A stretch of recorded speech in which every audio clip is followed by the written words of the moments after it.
Welcome, brave souls, to the chilling depths of horror and detail. Today we're going to share scary Wendigo horror stories. First story, the Wendigo. Do you know of the Fort Kent Wendigo in Alberta, Canada? Most would say it is an urban legend, but after what I have read and experienced, my view has taken a 180-degree turn. It all started when myself and a group of 3 friends wanted to make a Bollywood movie about the Wendigo. After spending 2 weeks of researching the Wendigo and what they looked like, I found the Wendigo of Fort Kent. Some say that a doctor locked himself in his house with his dead wife that had just died of smallpox. Then he ate her and turned into the Wendigo. Along with his wife, many of the town's folk died from smallpox. Once the man left his home, he killed and ate the remaining dozen or so residents of the town. No one is really sure about what happened, but there is one fact no one can deny. Fort Kent became a ghost town, and no one really knows why. After finding out all of this information, I knew that we had a great idea for a movie. The only problem was the place was pretty isolated. So if we got into any trouble, it would be days before anyone would be able to help them. Luckily, Bobby's parents were filthy rich, since they were both plastic surgeons. They spoiled Bobby rotten and gave him everything he wanted. Even so, he was a pretty down-to-earth guy and one of my best friends. Along with Bobby, there was Mike and Kylie. As for myself, the producer of the soon-to-be movie, my name is Tara. So we took off in a small jet, heading from Ottawa, Ontario, Canada, to Elk Point Airport, Alberta.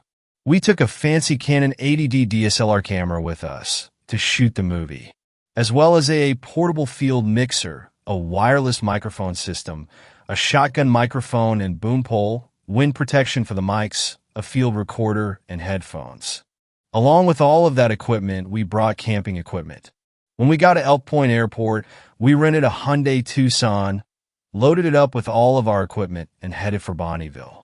Now, it usually takes 45 minutes to an hour to drive to Bonnyville, but we were going in January. They had just gotten 24 cms of snow, and the roads were heavy with snow. It took us 3 hours to get to Bonnyville, where we got groceries and lots of alcohol for our month stay in the ghost town of Fort Kent. For a bit of background, the 4 of us have been friends since elementary and just graduated high school. We decided to take a year off before heading to college and came up with the bright idea of making a horror movie. Bobby's parents had given Bobby the sound equipment and camera as a graduation present. We spent the summer figuring out what we were going to film when we came across the urban legend of the Wendigo of Fort Kent. Since then, we have been obsessed about the film. After we had gotten the essentials needed for our trip to the ghost town, we headed for the fort. January 12, 2018, Day 1. We arrived in Fort Kent around 2 p.m. It took us 4 hours to set up all the tents and gear. We decided to set up near the outskirts of town. For some reason, we felt more comfortable here. No one said anything, but everyone got more nervous the further we went into town. By the time we were all set up, the sun had already set, and we couldn't see anything past the glow of the bonfire. We decided to drink the night away, talking about all the things we would do once the morning came. Around 10 p.m., we started to notice snowflakes starting to fall. We huddled around the fire more, but when the wind started picking up as well, we decided to call it a night. We had 2 tents set up, one for me and Mike and the other one for Kylie and Bobby. Mike and I lay on top of a blow-up queen-size mattress that had 3 heavy covers on top of it. The 2 of us got under the blankets and looked up at the ceiling. I could feel Mike trying to get into my pants, but I shrugged him off. This place was giving me a bad vibe, and I wasn't in the mood. The walls of the 8-person tent shook as the wind and snow pummeled against the tent, making it difficult to hear anything. At the time, I didn't think anything of it, but I swore I thought I could hear the howl of a wolf through the sound of the wind. January 13th, 2018, Day 2. I woke up around 6 a.m. this morning to Mike snoring beside me. His arm was draped around me as my eyes slowly opened. The tent was still, and the sound of the wind was silent. I brought my hand up to his arm and pulled it off of me. I I rolled off the bed and pulled myself off of the floor. I quickly got dressed. To my surprise, it was warmer inside than I thought it would have been. I put on a parka and toque and opened the flap that led outside. A foot of snow fell into the tent the moment the flap was open. I let out a startled, silent meep and jumped back. I looked behind me, wondering if I had awoken Mike. To my relief, he was still snoring away. I composed myself and pulled myself out of the tent and into the snow. The snow crunched under my boots as I walked outside. I stood at 5'8" and had the snow reach up to my knees. So overnight we had gotten a fair amount of snow. So it took me by complete surprise when I saw a set of footprints traveling through the snow around our tents. I figured that Bobby must have gotten up during the night and had a smoke. So again, I didn't think much of it. I looked towards the town. 2 run-down houses stood about 100 feet away. Then I looked to my right and saw our rental vehicle completely covered in snow. I spent the next 2 hours cleaning off the vehicle of snow. By the time I had finally gotten it cleaned, the rest of my friends had gotten up and started walking around. Bobby had taken out his camera and started to film the area. The last I had seen him, he was heading into town with Kylie while Mike came over to me. We talked a while about the project we were working on.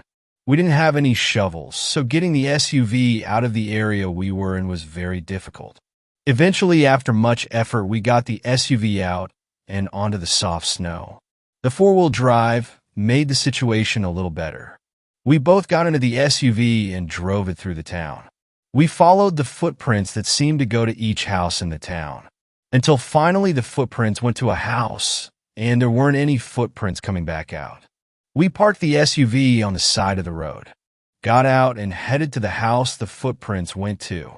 Turns out the house had looked like someone had been living in it recently. We found them in the basement. Bobby was filming writing, which was covering every square inch of the basement. On one side of the wall it read, "Beware the Wendigo." As the writing went along the wall, the writing got more and more messy. By the end, the writing became scratches in the wall. Finally, it read, "I am the Wendigo." We did some more shooting, making an introduction to the movie. By the time 4 p.m. came around, we decided to head back to the campground and pack it in for the night. By the time we got back to camp, it was pitch black outside. We parked the SUV beside the tents, and all 4 of us headed inside mine and Mike's tent. We continued to drink and had a cold dinner from soup cans. We played cards until 10 p.m., right until we heard a howl coming right outside of our tent. We had been talking pretty loudly, so we hadn't heard it approach. We could hear the sound of crunching snow under heavy footprints. Then its shadow cast itself on the tent, and the only thing we could see were its legs. Not only was the creature bipedal, but it was huge. Mike was about to open the flap to check what it was when we heard the sound of metal being torn to pieces. The sound of the car alarm going off as it did. I wanted to scream, but I was too terrified to do so. Soon the sound of metal being torn to shreds stopped, and silence ensued. I was about to let out a sigh of relief when I heard another howl. Then the sound of the other tent being torn to shreds could be heard. After another 5 minutes, the sound faded, and we could hear the creature walking away from our tents. We waited until midnight to get out of our tent and see the damage. The car and tent were destroyed. We had left most of our food in the car, and from what we could see, there was no food left. Kylie started to cry, and Bobby tried to console her, while Mike and I just stood there in shock, wondering what we would do next.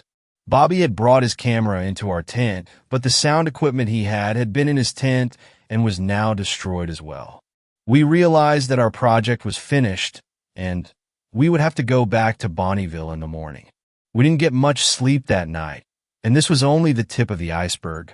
Our stay in Fort Kent was only just starting. Mike left today to go and get help early this morning. The only thing he brought with him was a bottle of water and a few supplies. On a good day, it would take just over 2 hours to walk from Fort Kent to Bonneville. But judging by the thickness of the snow he has to trudge through, it could take a lot longer. We may not be rescued until much later. January 14th, 2018, day 3:06 p.m. Mike is still not back from Bonneville. We heard a howl far in the distance around 10 a.m. in the direction of where Mike was headed. We hoped that whatever had destroyed our tent and SUV didn't get Mike too. We are still holding out hope that Mike had made it to Bonneville, and the rescue team is just having a difficult time getting here due to the heavy snowfall. Meanwhile, boneheaded Bobby decided to go back into town this morning with his camera. Kylie didn't follow him this time. She was crying too hard to even think about leaving camp. The sun set 2 hours ago, and he is still not back yet. I'm getting very nervous right now. The tent feels colder than ever right now without Mike. I miss him a lot and wish that he would get back soon. January 15, 2018, day 4:01 a.m. Mike and Bobby never came back yesterday. Kylie and I are curled up together under 3 layers of blankets. Kylie finally managed to fall asleep around 10 p.m. last night after crying all day. The reason why I am writing in my journal now is because I thought I heard howling again. Once I was awake, I heard something else. It was screaming. It was coming from the town, so it must be Bobby. Oh God, why did we come to Fort Kent? The screaming has gone on for the past hour and hasn't stopped. Kylie is still somehow sleeping though all of this. I don't know how it is possible. January 15th, 2018, day 4:03 a.m. I don't know if I should be happy or sad, but the screaming from the town has ceased. I hope that Bobby had gotten away, but chances are that whatever was making him scream finally killed him. January 15th, 2018, day 4:06:35 a.m. I just saw someone walking back from the town. I thought it was Bobby at first. He had managed to get away from the beast. But as the man got closer to where we were, I stood there dumbfounded. It was Mike. How the hell did he come back in the opposite direction from the city? Mike noticed me as well and started to run as fast as he could through the knee-high snow. He told me everything that had happened to him since he left the camp 24 hours ago. He said that he had been walking all day yesterday, going non-stop. He only stopped to take brief sips of water. He told me that around 10 a.m. he heard the howl as well. It had been really close to him, and it freaked him out. Luckily, there had been a cluster of trees near the area he was at and dived behind the nearest tree. He heard the beast walking down the road that he had coming on and dared to take a peek from out behind the tree he was currently hiding behind. Now he was about 20 feet away from the road, and the tree he was hiding behind was about 30 feet tall. So when he tells me that the creature he saw was as tall as the tree he was hiding behind, it gave me an idea of how monstrous this beast really was. Even though the thing was really tall, it was lanky and bent over. It had a snout-like face and antlers coming out the top of the head. Its arms and legs had no skin and no muscle. You could see its bony arms and legs. It had fur covering its shoulders and sharp, elongated teeth. When the monster was right in front of him, it turned around and stared in Mike's direction. Mike hid back behind the tree, hoping to God the thing didn't see him.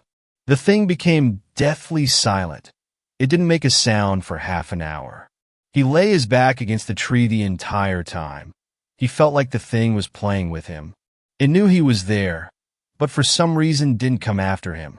He said that when the thing finally started to stomp his way down the road again, he felt really sleepy. By the time he woke up, it was dark and he really needed to get to Bonneville. So he continued down the road. The cold was really starting to get to him, and he needed shelter sooner rather than later. That was when he saw a building in the distance. It took 20 minutes to finally trudge up to the place. Luckily, the door was unlocked, and no one was inside. There was no heat and no bed, so he went to the warmest and most intact room in the house and slept. When 1 a.m. rolled around, he heard the howling and screaming nearby. It was strange because he swore that it was Bobby whose voice he heard. That was impossible since he had to be a couple of miles away from Fort Kent by now. He didn't sleep after that and at 3 a.m., when the screaming stopped, he headed back out again. When he started down the road again, he thought he reached another deserted town. As he walked, he realized in dismay that this was not a new town, but Fort Kent. He swore that it was impossible that he was back in the town. If he had gotten turned around, he would have seen Tara first, not the other side of the town. January 15th, 2018. Day, 4:10 a.m. We took stock of what little resources we had left. We had 10 water bottles. We used to have 12, but Mike had 2. He seemed really dehydrated when he returned. We had 3 granola bars and 2 bags of chips, but from what we had, it wouldn't sustain the 4 of us for very long. Well, there was still only 3 of us at this point. The next step we had to take was find what happened to Bobby. From the screaming we had heard from the night before, it was possible that the monster had gotten Bobby and killed him, or eaten him. Kylie and Mike and I took a bottle of water each and 1 granola bar. Kylie seemed to be doing a lot better than yesterday. She stopped crying sometime late last night and has been strong ever since. By the time we entered the town, it was 11 a.m. Kylie told us about the houses she and Bobby had gone into the second day we had gotten here. More than likely, Bobby wouldn't have gone into the houses he already went in. So we started at the house we had ended at the last time. We walked through the entire town, going house to house. We ended up not finding anything. We followed a set of footprints to a house. When we got there, we searched the house from head to toe, but couldn't figure out what the footprints led to. Defeated, we headed back to camp an hour before sunset. We stopped in our tracks as soon as the camp came into view. The second tent that was still intact before was now shredded to pieces as well. We were now left in the middle of a ghost town with no food and little water. If that wasn't bad enough, we were trapped in this town with a monster. We didn't know what to do. We had nothing but ourselves left. Last night was really difficult for the 3 of us. We walked to one of the houses that were just in view of what used to be our tents. The house was pretty dilapidated, and the 3 of us ended up huddled together in a closet. There were some dusty and dirty old clothes in the closet that we draped over our bodies to try and keep warm. I looked down at my phone. It was dead now, as useless to me now as it had been when it was still working. There was no reception out here. We had even tried to call 911. All we got in response was, "Phone operator, we are sorry, but the number you are trying to reach is not in service. Please hang up and try your call again." We tried many times to get through to anyone, but the same message kept coming back to us. Last night, in a fit of rage, I took my phone and hurled it down the road away from the town. We were trapped in this ghost town with no food. Luckily, we had snow all around us, so we could melt the snow and drink the water it gave us. Last night was the worst night we had since we arrived. We knew that it was snowing. It was the last thing we saw before entering the closet we now occupied. Besides that, there was no other sound to be heard.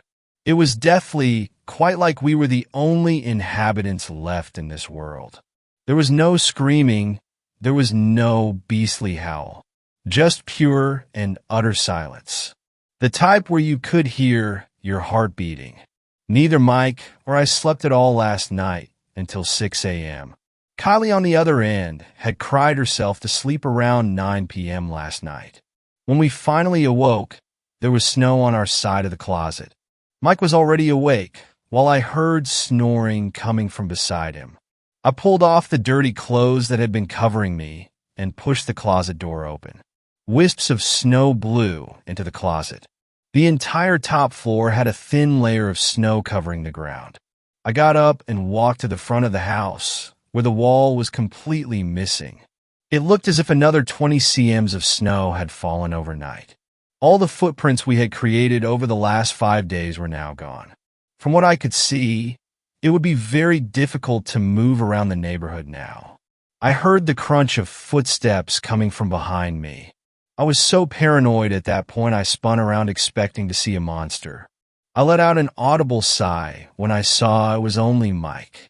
He walked up beside me and wrapped his arms around me and stared outside along with me. January 16, 2018. Day, 5:12 p.m. After scrounging around the house for any supplies, we checked our knapsacks and took stock of the supplies we had. We had no food left by this point. Our water situation wasn't much better considering it was too cold for the snow to melt in our water bottles. So we resorted to putting snow in our mouth and eating it. We were getting weak by this point at the lack of food. The last thing any of us ate was the granola bar we had yesterday. So when Kylie finally came out of the closet, we headed outside and into the deep snow. We walked past an open field. Across the street was a church. We had gone through all the houses in the town and had yet to check out the church. So we walked up the front doors of the church and pushed the door.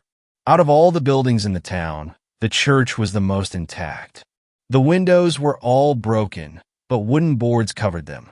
The door hadn't been opened in I don't know how many years, and it took all three of us to open the door.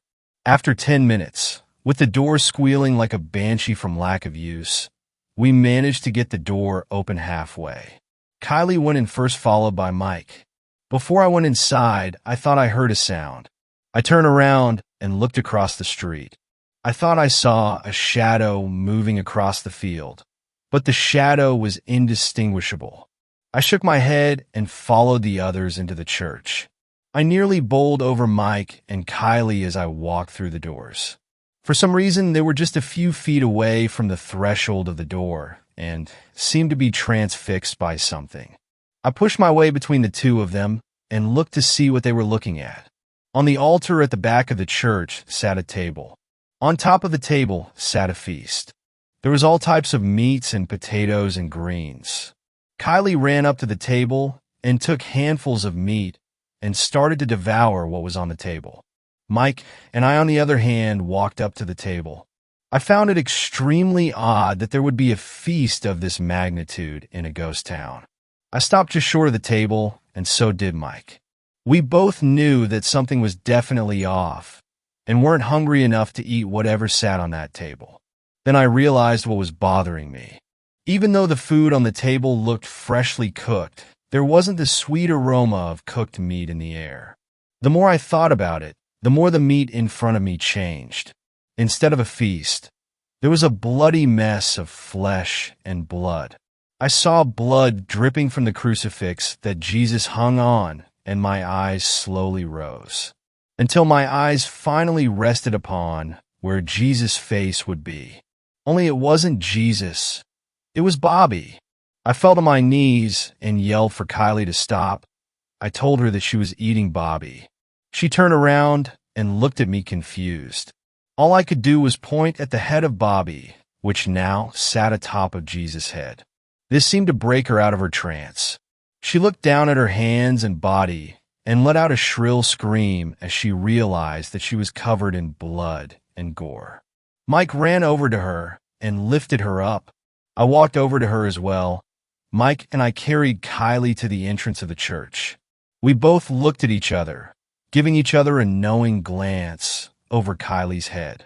After that, we walked back to the house we had camped in the night before and went into the basement of the house. The three of us just sat there. January 21st, 2018, day 10:08 a.m. We have camped in the basement of that house since day 5. Nothing really had been going on for the last couple of days. Mike and I had gone searching for food. This town has been picked clean, however. We resorted to going into the woods near the town. We found nothing, and the hunger pains are starting to really get to myself and Mike. Kylie, on the other hand, is the one we are really concerned about. If the story of the Wendigo is true, then Kylie has committed cannibalism, and she will become a Wendigo herself. We were hopeful at first, but she started getting aggressive after that first night. We tied her up in the basement of the house across the street while Mike and I stayed in the basement of the house, which had become our new campground. We still haven't heard or seen the giant Wendigo since Mike saw it on the 4th day we had been here. I feel, however, that the Wendigo is leaving us alone, letting us starve ourselves. Also waiting to see what will become of Kylie. After being curled up in the basement for most of the day, I suggested to check on Kylie to see how she was doing. Mike agreed. We both bundled ourselves with as many layers we could, using old dirty clothes we had found in some of the houses. Since we were already dirty from wearing the same clothing for the last 10 days, putting on some extra dirty clothes didn't matter. It was dark out. We wanted to take Kylie by surprise. She wouldn't expect us to come at night. We walked through the front door and into the snow outside. It hadn't snowed since day 5, so the snow in the front of this house heading to the other house was well packed down. Mike and I walked the short distance to other house. The weather tonight was colder than usual. If I had to take a guess, it was around minus 30 degrees Celsius. With the wind, however, it felt more like minus 40. When we entered the other house, we stopped and listened for any signs of growling or whimpering from downstairs. No sounds came, however. It was completely quiet save for the sound of our boots hitting the floor. We went to the stairs and looked down into the dark abyss below. The little light that came from the moon outside didn't penetrate through the blackness of the basement. Then the sound of stirring came from down below. It wasn't much at first. Then the stirring became a frantic thrashing. I called down to Kylie below and waited for an answer. Nothing came except for a low growl. I turned my head to look at Mike and noticed that he was already looking back at me. No words were needed to be said, so Mike descended the stairs first, followed closely by myself. As we slowly crept down the stairs, the floorboards creaked below our feet. The thrashing stopped, and in its place the growl's pitch became more pronounced, increasing in volume. We reached the bottom of the stairs and could see nothing. We stood there for 5 minutes, waiting for our eyes to adjust to the new darkness. The first thing I saw were Kylie's eyes. They seemed to glow in the dark, even though very little light reached down there. After I could make out its eyes, the rest came into view. Kylie, or whatever used to be Kylie, was in the middle of a transformation. Her body was becoming lanky, her muscles shriveling up into nothing. Her hair was also thinning and falling out. Her face was halfway between human and beast. Her teeth had fallen out, tiny fangs replaced them. What used to be her mouth was now elongating into a muzzle. Her fingernails had also started to grow, and her fingers growing longer. Those weren't the only things that were getting bigger. Kylie used to stand at 5 feet 4 inches tall. From what I could see of her now, she seemed to be around 6 feet. "Kylie, are you still there?" I asked.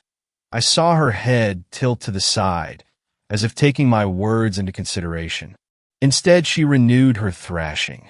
When she wasn't able to get free, she lifted her newly formed muzzle into the air and let out a long, drawn-out howl. Mike and I had to cover our ears because it was so loud. After a minute of howling, it stopped. Then, off in the distance, another howl echoed through the night sky. It was even louder than she was. Then once again, the thing in front of us let out a howl again, joining in with its mother. I decided to turn tail and get the hell out of the house. Mike and I ran up the stairs and out of the house, back to the house we were staying at. Instead of going inside, however, we went to the back of the house and hid behind the foundation. We crouched down low and peeked our heads around the corner.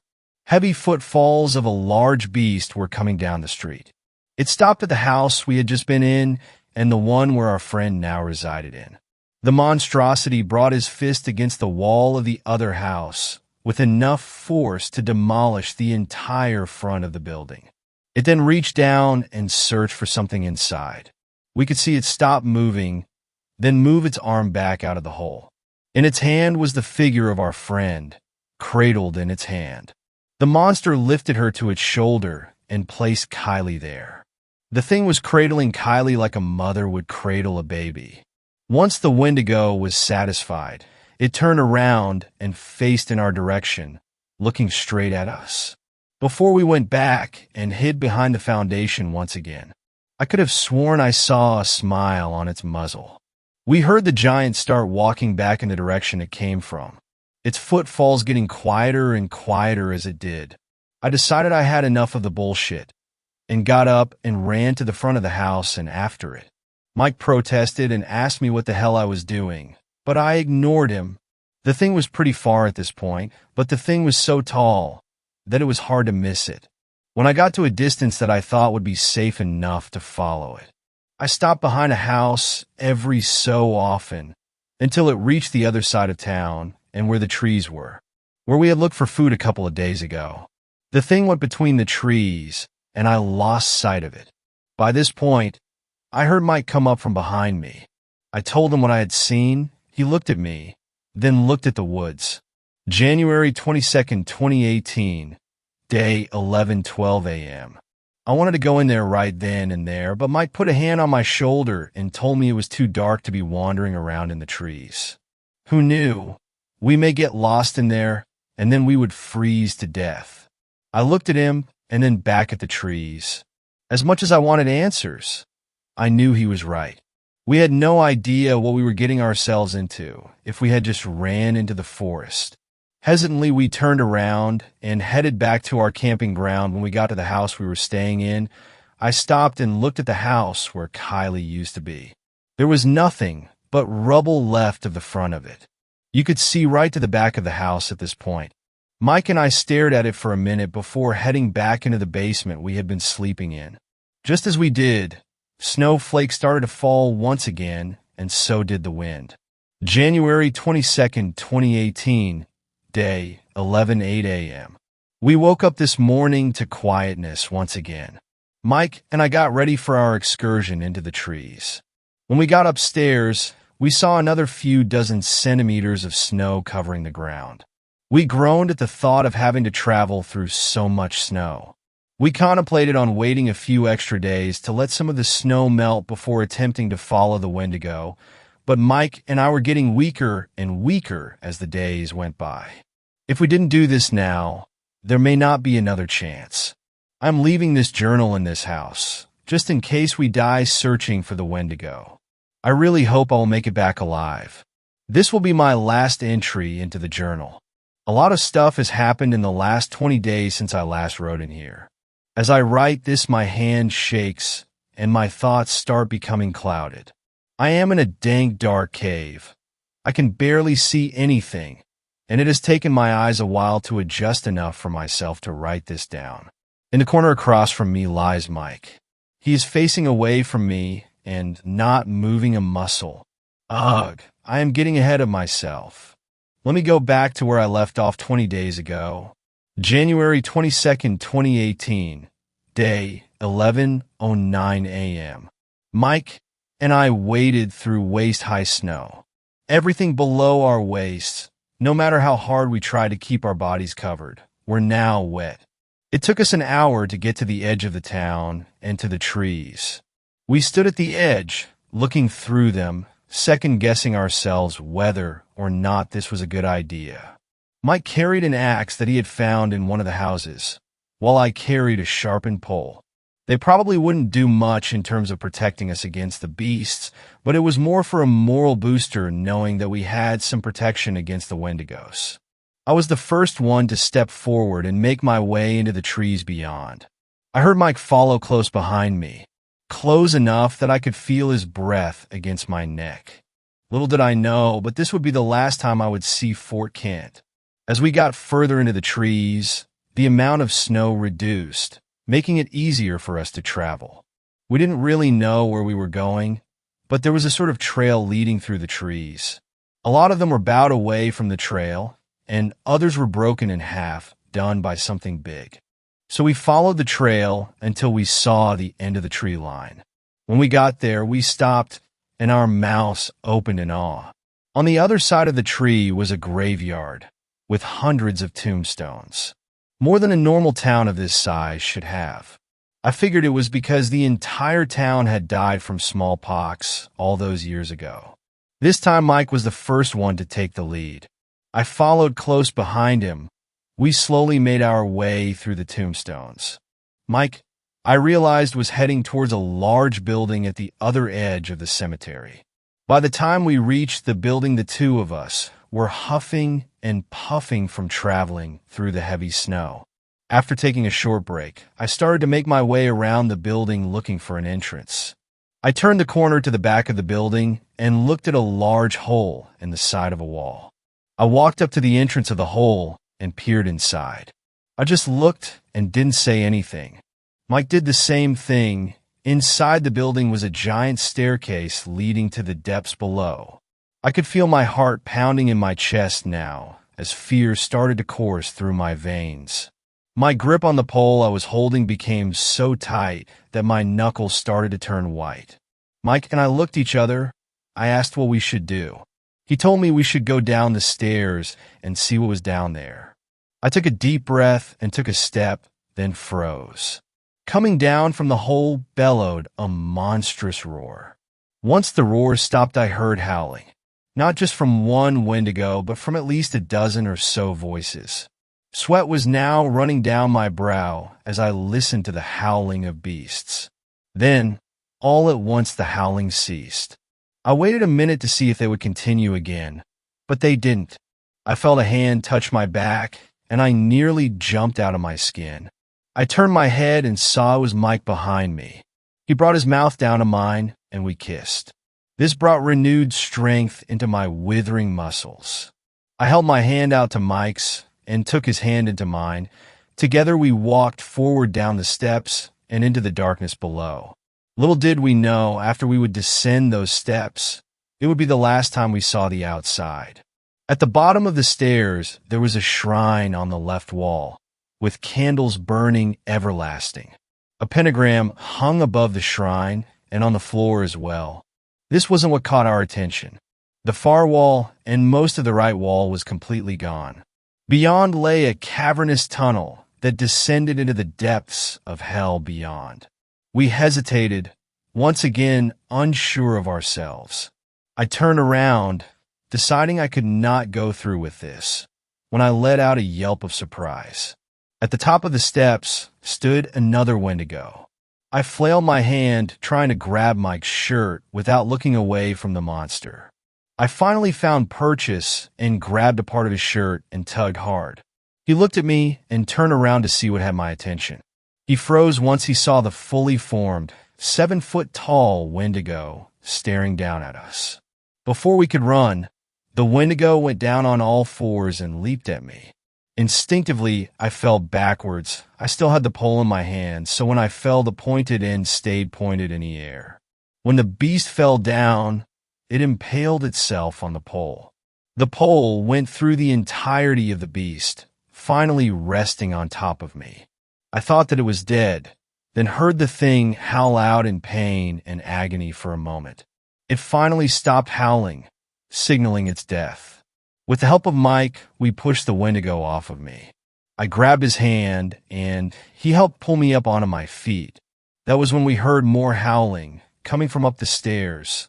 3 more Wendigos came into view, all in different shapes and sizes. All 3 of them growled in unison. This time, I didn't wait for them to pounce on us. I grabbed him by the arm and led him to the entrance of the tunnels. In hindsight, it would have been better to try and fight those monsters instead of going into the tunnels. Once we entered them, we went through corridor after corridor, forks in the tunnel after forks. I'm unsure of how long we walked through the tunnels. They just seemed to go on and on. The only thing that I was able to keep time with and what day it was my watch. We walked through those tunnels for 5 days. When we stopped, one would always keep watch. One person slept while the other kept watch. Luckily for us, water seemed to seep through the walls, leaving puddles on the floor. They were infrequent, but enough to keep us going. We were so weak by this point that we had trouble standing. The thing is, we never saw another Wendigo after we entered the tunnels. We often heard the sound of howls, but could never determine how far away they were. On the 5th day, we saw a light at the end of a tunnel. If we could have ran, we would have. Instead, we dragged ourselves down the corridor. When we got close enough, we could see that the light was coming from a room. Before the room stood an open area that had a door at the end of it. All in all, it took us 2 hours to get into that room. When we crossed the threshold, we both collapsed to the ground, my bones protesting as I did. I looked around and saw that there was another exit to the room. It was a staircase that had been filled up with rocks and debris. I turned around, realizing that we had made a terrible mistake. It was then that I saw several Wendigos standing in the doorway. They didn't go past the threshold, but they didn't go away either. Mike didn't move, but I saw a stream of water going down the far wall. I crawled across the ground to the water and let out a sigh as I got there. I took several long gulps of water and felt as it went down into my stomach. I slowly pulled myself into a sitting position and looked over to see Mike go over to the other side of the room, where another stream of water ran down. We stayed there in that room, unable to move for 10 more days. It is said that a human body is not able to stay alive for more than 3 weeks. It has now been 3 weeks, and our bodies were withered into nothing. The entire time that we had been here, Wendigos had stayed in front of the door, waiting for us. At first I wondered what they waited for, but as I eyed Mike's withering body, I finally understood. I hadn't seen Mike move at all for the last 3 days, and I started to wonder if he was still alive. I flopped onto my stomach, placed my elbows on the ground, and painfully pulled myself along the ground. It took every ounce of strength to crawl over to him. On my way there, I grabbed a rock and dragged it along with me. I wheezed, trying to catch my breath, but every breath felt like I was breathing in glass. I reached up and grabbed Mike's shirt and pulled his body to the ground. I pulled Mike's shirt up and used all of my strength to lift the rock into the air. Just then I heard Mike let out a sound. I turned my head and saw his eyes half open. I didn't care by this point and brought the rock down onto his stomach, tearing through the flesh. He let out a weak sound, but after a minute his cries ceased as my head went into his stomach. I devoured his insides, my hunger making me into a ravenous animal. By the time I was done with him, his body was not recognizable anymore. I felt renewed energy coursing through my veins now, something I hadn't felt in weeks. I knew, however, that my fate was sealed. I crawled back to my corner and sat against the wall. A symphony of howls followed after I ate Mike, lasting well through the next few hours. Over the next couple of days, Wendigos brought me carcasses of animals, my human thoughts being overtaken by the need to eat. As I sit here writing these last words in my journal, I no longer look human, my body now almost fully formed into a Wendigo. It takes every ounce of effort to fight the animalistic thoughts going through my head. I howl just like the others, and my fight is almost over. The others brought me my journal yesterday, along with a pen. If you can read this at all, I am surprised I can barely read this myself. Thank you for taking the time to hear my story. I'm going to give in to the voices in my head now. March 12th, 2018. We interrupt your regularly scheduled program to bring you the update on the missing persons report on Mike Parrish, Kylie Johnson, Bobby Field, and Tara Williamson. Authorities have gone to Fort Kent in search of the missing teens, only to discover the remains of 2 badly damaged tents in Hyundai Tucson. Police searched the entire city, but found no sign of them. They have, however, found a journal and are now going through it. March 13th, 2018. Hello, my name is Michael Williamson, and I am the brother of Tara. I just got sent a series of photocopied pages from my sister's journal. I am currently going through it and translating it. As I have chunks of the translation done, I will post it to any and all social media sites. The police are trying to bury the story, but it's my job to get my sister's story out there. So please pass the story on to as many people as you can. The Wendigo legend is true. A blank screen cut to a man standing in an airport. He was surrounded by 3 other people. Bobby, hello everyone, and welcome to our documentary about the Wendigo of Fort Kent. We are in the Ottawa International Airport, about to board a flight to Elk Point Airport, Alberta. After pleading with my parents, they agreed to charter myself, Kylie, Mike, and Tara to the airport since no major airliner flew out that way. Tara, once we land, We will rent out an SUV and drive out to our destination. Once there, we will set up camp and drive around, seeing what, if anything, we will find there. Mike, we will search the town for any signs of a Wendigo that may have been there. If the stories are true, we will also look for the house where the urban legend of the Wendigo originated from. Kylie, once we gather any evidence that the legend of the Wendigo is true, we will come back to Ottawa and upload this film to YouTube. The screen went blank once again. When the screen came back on, the sound of a jet engine could be heard in the background. No Roots was playing in the background, and the camera panned around the airplane. Bobby, Kylie, and Mike were dancing around with bottles of Corona in their hands as they drank and partied the flight away. Mike turned towards the camera, then lifted up the bottle in his hand for a toast. Mike, what are you doing, Tara? Put down the camera and join the party. That is for the documentary. Tara, don't worry, Mike. I will put it away soon. Just give me a minute. Tara brought the camera into the bathroom. Tara, I don't know how to tell Mike this, but Tara took something out of her pocket. It was a pregnancy test with a positive sign on it. Tara, surprise Mike. I'm pregnant with your child. The screen went blank once again. The scene changed to a grocery store. Bobby was getting 2 cases of 24-pack of Coronas. Mike and Kylie were walking around the store getting junk food and canned food, and 2 cases of water as well. Tara, hey Mike, why don't you tell everyone where we are right now? Mike turned his head in my direction and smiled at me. Mike, we are in Bonneville, Alberta, about 45 minutes to half an hour away from Fort Kent. We are just stocking up on the essentials before making our way to the ghost town. I saw the cashier look up at Mike at the sound of the town we were going to. It was an old man, must have been in his 70s. He had gray hair and wrinkled skin. His voice was frail and shaky.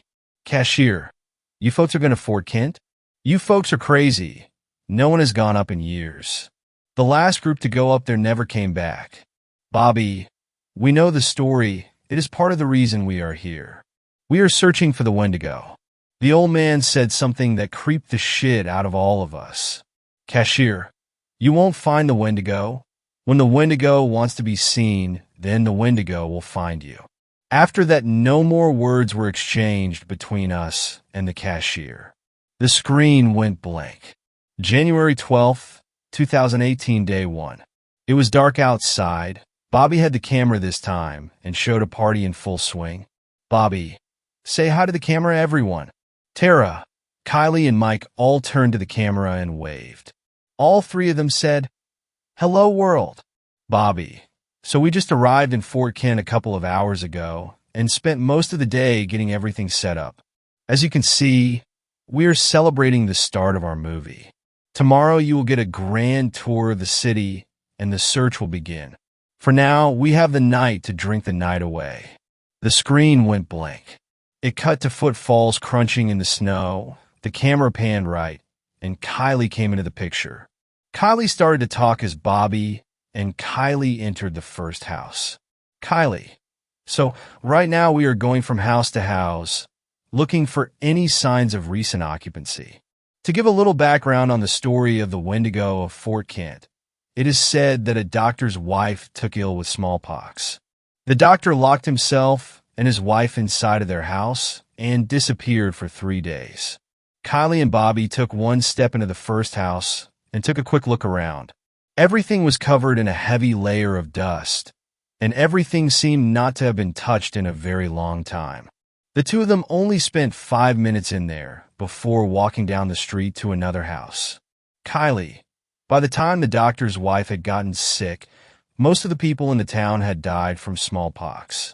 The legend says that the doctor ate his wife's body, and when he exited the house, he killed the rest of the townsfolk that were still alive, rendering the town into a ghost town.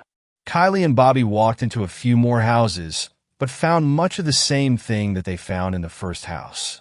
They were about to give up when they decided to go into one more house before waiting for Mike and Tara to show up. As soon as they walked into the house, they knew that this one was different from the others. The house seemed to have the lived-in feel. There also wasn't as much dust here as there was in the other houses. The main floor and first floor weren't very promising, so they decided to check the basement.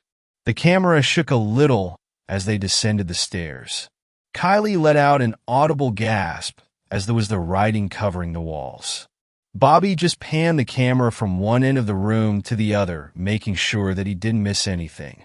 Just as they were about to wrap up, the sound of footsteps could be heard entering the house, and Tara and Mike came into view of the camera. They both were transfixed by the writing on the walls. After another couple of minutes of filming, the screen went blank. The next scene was back in Mike's and Tara's tent. Mike was at the tent flap and about to open it, when the sound of metal tearing to pieces filled the air. Bobby filmed the shadow on the tent. "Bobby, what is that thing? Is that the Wendigo?" Somebody shhh'd, and nothing more was said. The next thing that could be heard was the tearing of their tent. All in all, it took about 10 minutes from when the Wendigo first got to the campground to when it left. All of them let out a sigh of relief when it was gone. The screen went blank shortly afterward. January 13th, 2018. The next scene was of the church entrance. Bobby tried the front door, but it didn't budge. So he went around the church to the other side of the building. The sound of another set of footprints could be heard in the video, and Bobby stopped walking. "Bobby, hello? Is anyone out there? Tara, Kylie, is that you guys? If you guys are trying to scare me, it is working." Instead of the two girls coming out of hiding, a growl came from the distance. Bobby let out a scream and dropped the camera.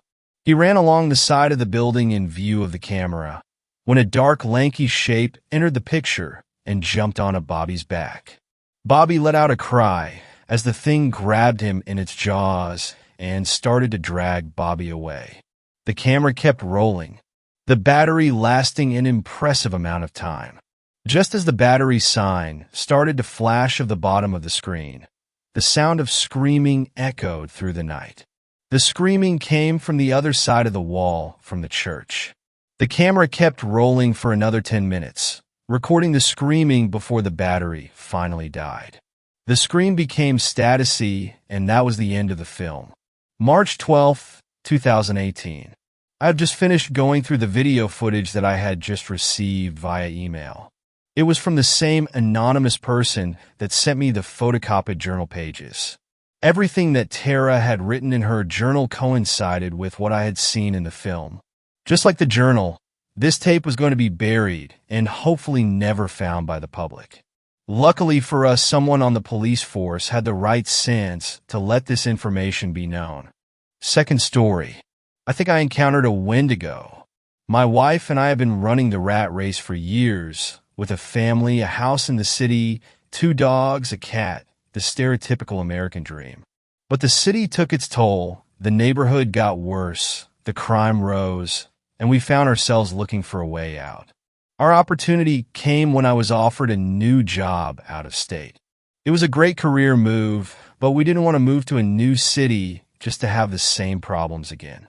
So we started looking around and found a great mountain community about an hour and a half from the job, and a great ranch-style house with a big back porch, windows everywhere, and a lot of property. The backyard has a big grassy area, and a creek that cuts the property in half, then acres of woods beyond. It's huge. The house is more than twice the size of our house in the city. It's all updated and has no neighbors within a mile. It's a radical change from the life we lived in the city, but best of all, it was less than half of what we were paying for our old house. The house was a foreclosure, and when we asked the listing agent about it, she simply said the old family had abandoned the property. We really didn't think anything of it. The first 3 months were uneventful, with us settling into our new life, the kids getting used to the new school and new friends, and most of all, us getting used to the big house and property. But then the weather turned cold, and things started to get weird on the property. It started with noises from the back property, things we chalked up to being in the woods. Then the motion lights around the house started going off randomly. Once again, we just chalked it up to being in the woods. But last night it all changed. Last night was the most terrifying night of my life. One of the dogs was at the back door whining and scratching. I assumed he needed to go to the bathroom, so I grabbed my flashlight and walked out the back door. Instantly, something fell off. The dog bolted for the back property, growling and snarling. It was a cold night, about 30 degrees, but the dog plunged straight into the creek and out the other bank, running off into the woods in the back of the property. Flashlight bouncing, I ran after him, calling his name. I got to the creek and made my way across the makeshift bridge, trying desperately to follow him. I could hear the dog still growling and barking from somewhere up ahead, and I pushed further away from the safety of the house and deeper into the woods. That's when I heard it, a shriek like I've never heard before in my life. It was a mix of a moaning wail and metal on metal. It echoed through the trees and froze me in my tracks. My dog bounded its way back to me and cowered down behind me. I turned around and could just make out the warm glow of the house behind me and the cold dark ahead of me. I swung my flashlight around wildly, looking for the source of the noise. And that's when I heard an even more terrifying noise. Out of the cold silence, my wife's voice floated all around me. "Babe," the voice called out. I whipped back around and could just barely make out the image of my wife, safely inside our house. The voice called out again. "Babe, I'm right here," came the voice from deeper into the woods. Then came another voice, just as clear as the other. It was my dad's voice. "Come out here," it called. I swung the flashlight around again, and this time caught the briefest glint of light bouncing off of eyes. The creature was in my beam of light for barely a second, but it was tall, maybe 6 feet, and ashen white. It had long, spindly fingers that grasped the trunk of a pine tree, and then it was gone. I turned back and ran towards the house. I ran headlong into the icy creek and stumbled. My dog ran past me, making it back to the yard and up to the porch. I dug my hands into the freezing, muddy bank and pulled myself out, not stopping to look back. When I reached the porch, I scrambled inside. My wife ran over to me, asking what had happened. I just shook my head. I'm not certain myself what happened. I had a growing sense of dread tonight as the sun began to fall. We kept the dogs inside, and I haven't dared to look out the back. But as I sit here typing, one by one, my motion lights in the backyard keep going on. Third story. Do Wendigo live in Sevierville, Tennessee. This just happened. I am a friend cabin with my boyfriend seeing our goddaughter. She was born back in March, but because of the pandemic, we have just been able to visit them. But that's beside the point. I was out back with their dog Jojo, a pit bull who is the sweetest dog I have ever met. And we were playing fetch, and about 30 minutes before I actually saw anything, I smelled rotten flesh. I didn't worry me too much because we are pretty up in the mountains, and I thought it maybe had been just a dead deer from way up on the hills, and the smell was just now getting to me. So I continued to play with Jojo, and once he was content chewing a stick, I sat down on a log and just enjoyed my music and the stars. I could still smell the rotting scent, but I just brushed it off. 5 minutes go by, and I get this really odd feeling of being watching, and Jojo ears perk up, and he looks around like he has had something. Now I did have my headphones on listening to some music, so I really didn't hear much. But I looked around to one of the trees and the white flash when I quickly got up and called Jojo to my side, and like the big coward, he has rushed to me, tail between his legs. We stood there for a second. The smell at this point was so strong, and I wanted to gag. For a second, I thought my eyes were playing tricks on me, but then it peeled at me from behind the tree. I only had to look at it for about 4 seconds before I ran away. It had to at least be 8 feet tall, skinny, and huge black eyes and kind of long blonde hair. I had never been so scared. I was about 20 or so feet from the porch, and I floored Jojo in tow. And we didn't look back. We got into the house, and I told everyone what happened. My boyfriend thinks I was just seeing things, and so do my friends. But they did say they had never seen Jojo so spooked. She is now hiding under my goddaughter crib. And I'm not joke as I am writing this. All of us just heard a scream of a man. We are the one in at least a 30-mile radius. Fourth story. My first encounter. I was young, maybe 9 to 11, and I was riding my dirt bike in northern Minnesota, Aitkin, Brainerd area, and I was helping my dad farm, but I was just riding up and down a short strip of the gravel road, and I was doing donuts, wheelies, etc. But over all the noise of that, and I heard my dad yell, but he was another 3 miles down the road and also combining, and something clicked to me, and I knew instantly what was happening. I was already interested in the lore and mythology of them, but I didn't think it. What happened to me, and I don't know how, but by the luck of my TTR 90, I rode as fast as I possibly could. I didn't think I was going to live because I seen it pacing beside me. I was obviously horrified, but I was close to a field that had one of my dad's trucks in it that he let me use to haul my dirt bike where I needed, and I can't even explain how horrid it looked. It had to be 8 to 10 feet tall maybe, and the fact it was running at 40 miles per hour and was still taunting me. I know it sounds like a nightmare, but I know what I seen, and then I finally lost it. I got in the truck, I abounded by dirt bike, and I just got out of there. I called my friend because I didn't think my dad would believe me. I drive as fast as I could, still shook, and I've only told 2 people, my friend, then eventually later I had told my dad. I thought he would think I was crazy until he told me he had an encounter when he was hunting when he was younger. If you want me to go into detail, I can tell that if you want. 5th story. Possible encounter with a Wendigo. So my boyfriend, girlfriend, and I are all pagan, and we live near the Great Lakes. My boyfriend and I decided to walk one of the trails despite it being winter. We were the only ones there except for a black truck that had been there for weeks, and we decided to walk the 3rd trail as it was the longest, went the deepest, and we figured we wouldn't be bothered by other people if they showed up. The tracks in the trail were all quite old, so it was clear no one had walked that trail in about a week at least. We have had spiritual encounters out there, but nothing bad. And it first started with like branches breaking and this weird chittering in the woods that I had heard first. My boyfriend didn't hear it, so I pushed it off to just being a squirrel, but my brain couldn't wrap itself around why a squirrel would be so close to the trail. After about another 10 minuets of walking, we were completely isolated out in the woods, and due to my asthma, which is extremely triggered by cold, caused us to stand there for a moment. We had both started noticing this foul smell of like rotting meat, but then I heard what sounded like mechanical clicking. It took a moment, and we stood there in silence until my boyfriend finally heard the clicking. I then decided we needed to start heading back as I had a very bad feeling about being there any longer. As we head back, we heard a noise that sounded like a child screaming from far away, with the mechanical clicking still close by. At this point, we decided to run, but shortly after I had to stop and breathe for a moment due to my asthma.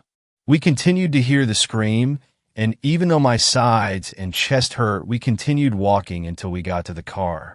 As we were leaving, we saw a gentleman getting his gear to go skiing, but he was the only one there except for the saw black truck that has been there for like a week. Was this an encounter with one, or do you think it could be something else? 6th story. I saw the Wendigo when I was 12. I was about 12 years old when I saw a creature I never expected to be biologically possible. Before I start recalling this horrifying memory, I have to explain what I think I saw by telling a description of something really similar to it.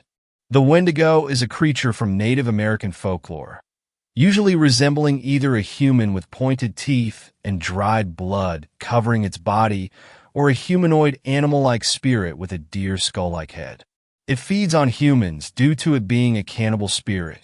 In 1659, there were reports of a humanoid creature with a skull-like head killing some of the people who originally founded America in the city of what is now New York. It eventually left, and what remained was an absolute bloodbath. The town I live in refuses to talk about this occurrence, and most have forgotten about it. But not me. Anyway, I'll get on with the story. I was walking home with my parents after a long day at the zoo. It was midwinter, so there was heavy snow all over the ground. I saw large footprints in the snow, shaped like those of a large bird. The only difference was the left toe was lifted off of the ground. I pointed this out to my parents, but they said it was probably just someone in a dinosaur costume having a prank. A snowstorm broke out 20 minutes after we set out, and I said to my parents, we should be moving, This could be dangerous. My parents agreed, and we took shelter in a subway. My dad eventually went out to see if it was safe. We heard a low, reptilian growl, then the sound of bones snapping. We ran further down the subway, got into the train, and jumped out at the next station, which was very near our house. We shut the door, locked it, and I went straight into my bedroom. I shut the door, and, just in case, I closed the blinds and barricaded the door. Only something supernaturally strong could push that, right? I was terribly wrong when I thought that. I heard the front door smashing open, and my mother screaming. Whatever just attacked my mom pushed my door open with ease. I then realized I had made a stupid mistake. I had only used light objects to barricade the door. The creature in front of me had armor on its head resembling a deer's skull, with a crack on its snout. Its yellow eyes with slit pupils stared at me, and I stared back. Its fur was stained with blood, and I saw it holding an arm I recognized as my own father's. The creature's gray figure began to move towards me. Without thinking, I grabbed a box and threw it at the creature. It fell backwards, and I realized I had the upper hand. I took the curtain rail off the wall and charged at the creature. I kicked a box onto its head, disorientating it temporarily. When it regained full control of its body, I had already thrust the rail into its underbelly. The creature growled in anger, but eventually went into what appeared to be a permanent state of unconsciousness. I ran downstairs to check my mom. I was relieved when she turned out to be okay. We both went upstairs to check the creature, but it had vanished. 7th story. The Bell in the Woods. Do not let the ancient bell buried deep within the woods frighten you. Save your fear for the creature that answers its call. My grandfather was a cruel man in every sense of the word. The only love he displayed was an unwavering infatuation with bourbon and abusive discipline. Being my only living relative, my childhood was bound to him and his farm by the constricting shackles of the law. His cruelty and frugal practices drove farmhands and hired help away as quickly as he could employ them. My place, however, was in the kitchen. Cooking and cleaning are the only skills a little girl needs to know. These were the words grandfather tattooed to my psyche. As I grew older, he began to stare at me in a way that no family member ever should. Glassy, bloodshot eyes peered through the keyhole whenever I bathed or dressed. I could only turn away and quietly pray to myself for him to stop. On the night he climbed into my bed, I ran, disappearing into the darkness of the woods. 3 days were all that I could bear. The pains of hunger eventually coerced my aching feet to shuffle back towards the farmhouse. As the dim light of dawn illuminated my defeated journey home, a dark object stuck out between the tall oak trees. I crept closer, bare feet crunching dry the leaves below. There it was, covered in decades of dirt, moss, and foliage, an ancient cast-iron bell. It was taller than I was, etched with unfamiliar symbols and words I had never seen before.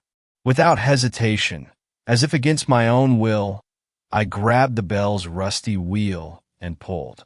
I felt an obligation to hear it ring out, freeing the instrument from the stillness of time. The loud tones shook the ground below my feet. The birds ceased their morning chorus, and the wind haunted as the earth froze. When the tolling quieted, reality rushed in, and I continued my retreat back to the farm. The beating I received from grandfather after crawling through the front door was unforgettable. Dark bruises and scars painted my pale skin like ink on canvas. The following morning was a mental and physical struggle just to get up. My body was tender, and the ache served as both a harsh reminder of the past and a morbid glimpse into the future. I made grandfather his breakfast of bacon and eggs, doing my best to avoid eye contact as he was nursing his 3rd drink of the morning. When I made my way outside to begin my daily labors, 2 peculiarities took me by surprise. The first and less strange being that all of my chores were already finished. The second oddity was the gaunt man in a dusty suit standing completely still in the cornfield. I called for grandfather, and he stumbled from his recliner, drunk and annoyed. I pointed to the man in the field. Without saying a word, he made his way towards the man, and I followed behind, keeping my distance. Grandfather stopped a few feet from him. He was tall, taller than any man I had ever seen before. His long, bony limbs reminded me of crooked tree branches. His clothes were unusual, a charcoal-colored suit and matching hat. He reminded me of the men in the black and white films I fell asleep to at night. Grandfather called out to him and asked his business, but the man only smiled. His teeth were yellow and jagged. His eyes were beady and black. I never saw him blink despite the hot, summer sun beaming down on his face. Grandfather inquired once more, and he was met with the same smiling silence yet again. Infuriated, Grandfather threatened to shoot him if he did not leave his land. Hearing this, I spoke up and informed Grandfather of the stranger's generous labor. Grandfather gave the man a confused look, which was quickly replaced once again with annoyance. "I guess you were expecting payment for your work then? Is this your idea of an application?" Grandfather asked. The man shook his head no, the permanent smile still plastered to his wrinkled face. Grandfather continued, "Well then, what do you want, huh?" The man slowly rubbed his flat belly in a circular motion. Grandfather beamed. "Work for food? Now that's a deal I'll take any day. Come on back to my house, and the girl will whip you up something to eat." They strolled towards the house, and Grandfather commended him. As the man turned, I noticed a deep, grotesque scar on his neck, oozing green liquid. The lattice pattern made it look as though he had once been cut in two and then sewn back together. I shivered in fear. I prepared a lunch of sandwiches and potatoes for Grandfather and the mysterious guest. When I set the plates down, the man tore into the food like a starving animal. Within only a few seconds, he handed me the spotless plate. Amazed, I took it back and prepared another helping for him. Again, he ate it with ferocity. I looked at Grandfather and asked him what I was to do. He responded with the back of his hand and barked for me to make him more. And so I did. 8 servings later, the bizarre, lanky man was finally satiated. After lunch, the man quietly rose from the table, walked outside, and disappeared into the woods. I rummaged through the kitchen for any leftover scraps.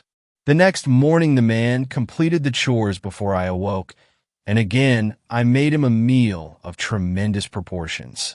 This routine continued for months, cooking and cleaning for Grandfather and the gluttonous stranger. And still he never spoke. As time went on, our food diminished and my own hunger grew, both for food and freedom from the labor. On a cold, winter afternoon, our food finally ran out. The man had completed the daily chores and sat at the table ready to be served. I begged Grandfather for grocery money and promised to be back quickly. Infuriated, he blamed me for the missing food and struck me over and over again until I was too dizzy to see straight. I stumbled out of the kitchen and began to lose consciousness. Just before I did, I saw the tall man rise from the table in anger as Grandfather yelled to him. I said, "I ain't got no more food for ya." I awoke a few hours later to the smell of smoke, groggy and disoriented. I searched the house high and low, but Grandafter and the man were missing. I stepped outside into the crisp air. The smoky smell was stronger. I followed it like a hound until it led me to a clearing in the woods. There I discovered the source. The tall man looked up, smiling at me with his sharp teeth and inkwell eyes. He stood near a fire and rotated a spit, roasting a corpse in the flames. I sat in silence and watched the tall man eat every last morsel of meat from Grandfather's charred bones, just before slithering back into the ground, waiting for the dinner bell to ring once again. and I walked out of the woods, smiling, free for the first time in my life. Eighth story. The creature in the woods.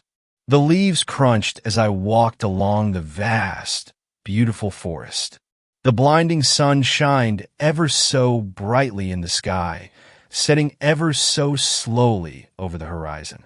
A breezy wind blew through the forest, singing a quiet song in my ear as I continued to walk.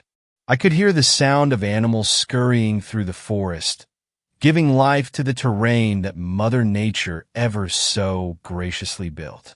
As I navigated my way through the forest, I looked around at all the shady trees as I jumped over all the logs that lay on the ground. I imagined the life each tree has had, how many people throughout history had also walked the same path I was. Each tree has a story to be told, each as old as nature itself. I was a big thinker as a child, always asking my parents questions about how the world works. I was always in my head, wandering around worlds that I created. Worlds of cities built with bright diamonds. Fantasy lands where I was the hero of my own story. Nature was my escape from everything. I would imagine myself fighting the ferocious beast that I created in my head, or that I was on an adventure to Mordor like Frodo. This time, I imagined I was walking on the Death Trail in search of an ancient treasure buried by Blackbeard himself. I fought devilish beasts whose teeth could destroy a whole tree with a single bite, dragons whose eyes shined a crimson red and breathed fire as hot as the sun. The forest was my favorite place to think, for this inviting, evergreen forest was beautiful in every way. The sound of squirrels chattering could be heard as the birds sang their final song, for the sun was setting slowly over the horizon. Bright, vibrant colors filled the sky. The forest sparkled as sunlight cracked through the trees, lighting up the dirt path ahead of me, decorated with roots and flowers of many kinds. It was lively. The sound of scurrying could be heard on every side of me. The leaves and twigs crunched under my feet, and branches hung as if they were welcoming me. I breathed gracefully, my body feeling a slight chill as I walked through the path. I was deep inside my imagination when the sound of water took me out of my thoughts. I always hated that sound, for it meant that soon I would have to turn back. I continued my way, trying to ignore the sound, but it became increasingly harder as I reached the river. I slowed my pace, trying to prolong my journey back home. It wasn't long, though, until I saw the sparkling blue river in sight, the sound of crashing water filling my ears as I reached my endpoint. I stopped and cleaned off my arms and hands from the dirt that always found its way onto my body. I felt the water flow through my hands as I looked beyond the water into the tree line. I would always turn back at the river, for my fear of drowning kept me at bay. I would sometimes walk along the river, dipping my hands in the water as I walked. Something in me didn't feel fear of the water that day, though. I felt adventurous. I contemplated as I looked beyond the river stream. There was a whole other part of the forest beyond it, new lands to be discovered. I looked up at the sky. The sun was almost over the horizon. I thought about being out at night, thoughts of monsters and creatures capturing me. I remembered my stories, though, the heroes who saved the world from danger. Suddenly, without a second thought, it was like my body just got up and began to jump on the rocks in the river. I felt the water on my feet as I stopped on each rock before jumping to the next. Once I reached the other side, I quickly ran into the forest beyond the water. I walked along the ground as I studied the trees to get a good idea of my surroundings to find my way back. I made landmarks on trees out of chalk I always carry with me, so I wouldn't get lost, something I've always done when traveling new terrain. Something about this area felt off, though. It was as if Mother Nature had left, leaving her creation in ruins. It was a lot darker than I thought it would be. There were so many trees that it blocked out most of the sunlight. I was a fearless child, though. I thought that I could not be harmed, for nature was my dearest friend. I was wrong, though, for no one is safe from the brutality of Mother Nature, including me. As I walked through the forest, I looked ahead to get a good mapping of my terrain. Shadows gathered around the forest as the dark trees hung over me like limbs from the ancient world. There was an ominous silence that filled the forest. No sound of animals running around, no crickets or frogs chirping, no wind twirling in my ears, just pure and utter silence. The only thing I could hear was the sound of leaves crunching under my feet as I walked. I noticed a tree that looked like a hideous witch, its gnarled limbs and black claws stretching over me, almost serving as a warning to not go any farther. This was a tree that had died many years ago from the looks of it, succumbing to nature's life cycle. I stared at it for a minute, feeling an uneasiness that crawled down my back. I continued my journey across the uncharted forest, but the tree stayed embedded in my mind. There was a feeling of dread that I fought off as my heart felt uneasy. The forest seemed dead, as if it was abandoned long ago. Stumps were scattered across the forest grounds, and clumps of bushes lay among the stumps. Twigs snapped from my feet, and brown trees were very close to each other, which formed a very thick canopy. It was barely bright enough for me to see ahead of me, yet I did not stop. There was a mixture of feelings that I felt that I cannot describe. One thing was for sure, though, I felt as if I was being watched. It was like the trees had eyes of their own and were watching me very closely. My senses widen. My skin tingles. I breathe deeply and listen with great intensity. My instincts were telling me that something was off, a great deep feeling that crept over me like a beast. I kept looking behind me to make sure nothing was following me, scanning my surroundings with great efficiency. That's when something caught my eye. Straight ahead, deep in the forest, barely in eyesight, stood a tall, dark black figure that peered at me from behind a tree. I was paralyzed in shock, gripped by a sudden strong urge of fear that froze my entire body as I stared at whatever was ahead of me. I couldn't make out any features. It was so dark that I couldn't see the mysterious figure clearly. I felt our eyes lock, even though I could not see its eyes. It felt like it was staring through my very soul. I tried to convince myself that it was just my mind, but everything in me told me otherwise. It just stood there, staring at me. My body couldn't move. I tried, but it was like my brain just shut off. As I looked at this creature, everything about it just did not seem right. Its arms were so long that one touched the ground, the other wrapped around the tree. Its head had a weird shape to it, as if it was stretched out. The creature stood incredibly tall. It had to be at least 9 feet. It was skinny, as if it was just pure bones and nothing else. It did not feel like an animal. It felt like two intelligent beings staring at each other. Somehow it felt even quieter than it had before.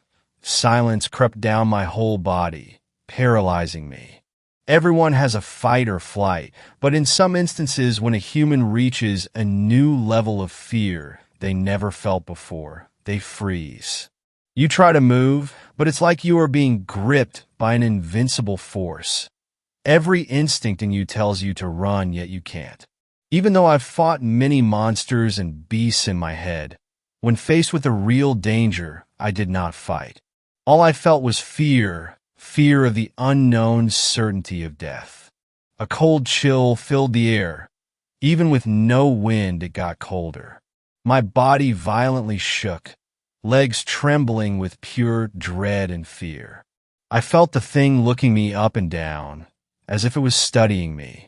Neither of us made a single movement, as if it too was paralyzed. Sweat dripped down my face. I breathed heavily as a panic attack began to emerge out from the darkest pits of hell, dragging me down with it to devour me. Suddenly, the creature quickly disappeared behind the tree. The sudden movement caused my brain to snap out of the paralysis, and my legs started moving. It was like my primal instincts kicked in, instincts given to us from our primal ancestors. My mind was racing with thoughts as I wondered what it was I just saw. I was trying to convince myself that it was just an animal, but everything in me told me that something was not right. I could hear my own heartbeat as it tried to claw its way out of my chest. Keep going straight. Soon you should see a long tree that has vines wrapped around it. Once reached, turn right, and you should see a tree with white chalk. Keep running forward until you see the stump you almost fell over. Make another right, and keep going forward. I thought to myself, mapping out the forest Indiana in my head. My skills of navigation have never helped me before like this. I was running and thinking at such a speed that I was hurting both my head and legs. I started to smell a foul stench that smelt like a rotten old corpse. It filled the forest, and I nearly gagged once it poured down my nose. A clicking noise surrounded me, fast and animalistic. I started to hear something in the forest running behind me. Footsteps sounded heavy and fast. I looked back for a second to see if I could see whatever was chasing me, but all I could see was the dark, open forest. I looked back and continued my way back to the river. I weaved my way through the forest quickly, making sharp left and right turns to find my way back to safety. My legs felt like they were going to break, and my heart was hammering at my chest as my lungs were set ablaze. I listened to the sound of running behind me. The clicking was even closer and louder than before, the smell even more strong and foul. It too knew how to navigate a forest as I did, maybe even better. My skin felt cold as I shook to the point where I almost fell many times. I always caught myself, though. Make a sharp right turn once you reach the dead tree. Once you see the rock that stands tall, make a left and keep running straight. It was like my mind was on adrenaline too, thinking at such a pace that I never thought I could think before. The running behind me sounded even closer, the stench even stronger. My legs felt as if they were going to break, yet my speed still stayed the same as I used every ounce of energy I had. A familiar sound filled my ears, a sound I have always hated and despised. It was the river. I was close. I ignored the pain I felt in my legs and continued to run as whatever was behind me was catching up. My heart was beating like a war drum. I was running off of pure adrenaline at this point. My chest felt as if someone was squeezing my internal organs together, my feet burning from the many blisters I had. I ignored it all, though, and continued to guide myself through the cruelty of Mother Nature. I began to see the river stream. I was approaching it rapidly. My legs felt numb. My lungs were on fire as I breathed heavily out of exhaustion and fear. It sounded like it was only a few feet behind me. I knew that if I didn't reach the river, then it would soon catch up to me. The clicking sound was basically right in my ear. The stench was so strong I had gagged. I used every ounce of energy. I had to run even quicker, ignoring all the pain I felt in my body. I hurtled out of the forest once I reached the river and jumped my way across the rocks that stuck out, falling onto my knees once I reached the other side. I quickly got back up and began running again. I didn't stop running until my body collapsed. Not being able to move, I hadn't noticed that it had turned to night. A dark umbra surrounded the forest. I was too exhausted to move. Every breath struck my chest deep. Yet, there was no sign of anything chasing me or the foul smell. The sound of wind and nature filled my ears again, replacing the terrifying clicking noise. Tears began to slowly drip down my face, mixing in with my sweat. I opened my mouth to let out a whimper that never came, too exhausted to even make a sound. I wanted to go home, back to where my mother was. I started to breathe even heavier, my heart beating so fast that it was like I was having a heart attack. Everything became fuzzy and blurry, my mind racing with thoughts that only made me panic worse. I shook rapidly. I felt gripped by a sudden force that squeezed my body tight. My chest pounded in pain. It felt as if everything was being smashed by a hammer. I felt an impending doom dragging me down deep into the darkness. deeper and deeper into the pit of despair. I tried to catch my breath, but it was too much for me. I thought that whatever chased me would find me and devour my very soul. Everything was so loud. It was like I was trapped in a tornado. I felt like I was going to throw up from the dizziness I felt. My muscles were tensed. The world was spinning around me as my heart started to pound worse than it ever had before. The pain from my chest slowly spread to my shoulders, giving a sharp pain in both shoulders. I got chills all around my body, gripped in fear and anxiety that had its hold on me and would not let go. I didn't know what to do. I felt like I was going to die a gruesome and horrifying death. I looked at the night sky as I was in the hands of death and noticed how beautiful it looked. The pale crescent moon shone like a silver claw in the night sky. I looked upon the vast sea of stars, shining so brightly like little diamonds in the sky. Everything slowly went quiet. It was like the earth stopped. I felt the summer green grass on my hands and looked at the trees that surrounded me. Fireflies filled the darkness, sparkling like precious, valuable stars in the darkness. The sound of crickets could be heard all around, chirping their song in replacement for the birds singing. My heart slowly started beating a steady rhythm, and my breathing slowed to a smooth pace.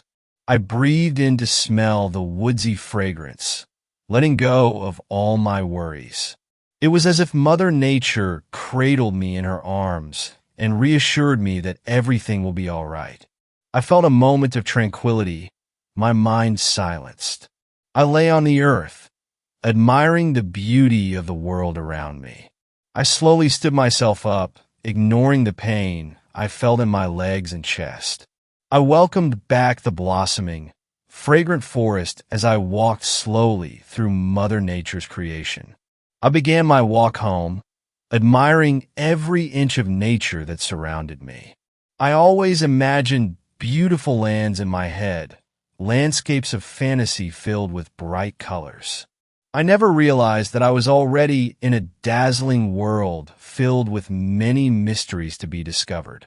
The forest was breathtaking tonight, sparkling in the moonlight like little crystals. I wasn't in my head on the walk home. My mind was silent. Brown trees stood tall, and flowers bloomed, engulfing the forest Indiana a smell so luscious and fresh. I thanked Mother Nature that night, for she taught me a lesson that I will never forget. I am not invincible. I am no hero or great warrior. I am just a child. Not every story needs a hero, and I do not have to be the hero in every story. I walked my way home, embracing the forest for the first time ever. Thanks a lot for watching the video. Till the end, subscribe to Horror in Detail for more videos. Drop your suggestions in comment section.